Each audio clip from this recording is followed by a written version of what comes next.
શ્રીજી મહારાજે શિક્ષાપત્રી લખી. શું કર્યું?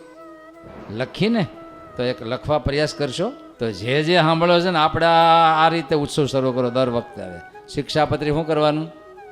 વચરામૃત બોલ્યા તો આપણે બોલીને વાંચવાનું નહીં રાખશું એ વખતે, વચરામૃત જયંતિ વખતે. પણ શિક્ષાપત્રી તો લખતા અહીંયા આજની સ્પીડ કેટલી, અડધો કલાક તો માનતા, એમાં કોમ્પ્યુટરવાળા તો આમ જ જતા હોય.